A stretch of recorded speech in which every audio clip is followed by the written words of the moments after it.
তো বন্ধুরা, আমার নাম বিয়ার গ্রিলস আর আমি হলাম বাংলাদেশি বিয়ার গ্রিলস। আমি স্পেশাল ফোর্সেসে না থাকলেও আমি চায়ের দোকানে কিন্তু অনেক বসে থাকি।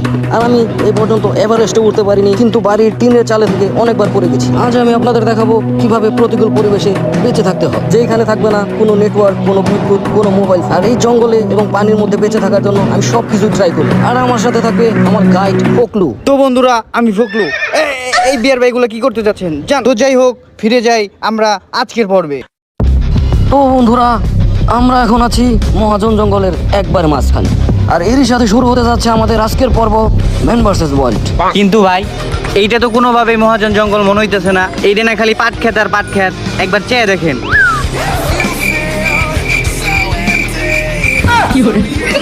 আর আপনি কি আমার নিতম্বের দ্বন্দ্ব ঢুকে দিতে চাচ্ছেন নাকি? তো বন্ধুরা, আপনারা ওর কথাটা ইগনোর করতে পারেন। আর আমি কিন্তু এইসব দণ্ডমণ্ড নিয়ে চিন্তা করি না। আমার দরকার আজকে এই জায়গায় সর্বপ্রথম টিকে থাকার জন্য পানি, কারণ পানি আমাদের জীবনের অপরিহার্য জিনিস। হ ভাই, আপনি একদম ঠিক কথা কইছেন। আরও একটা কথা, পানির অপর নাম কিন্তু মরণ। কারণ পানিতে বিশাল বড় কুমির থাকে, যা মানুষকে দেখলেই খেয়ে ফেলে। তো গাইস, এখন আমাদের সেই পর্ব শুরু হতে যাচ্ছে, কিন্তু আমাদের সাথে কোনো ক্যামেরাম্যান নাই।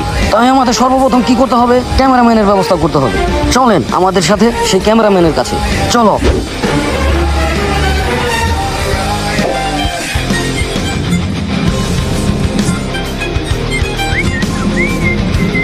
দূর শালার, এতক্ষণ ধরে খাওয়াইতেছি, একটা মাছও পাইলাম না। এই ক্যামেরাম্যানের চাকরি আমি আর করবো না। এতদিন হয়ে গেছে, একটা ক্লায়েন্ট পাই না। ওই ক্যামেরাম্যান, এদিকে আয়। হ্যাঁ, কাজ আইছে। আইতাছি ভাই, আইতাছি।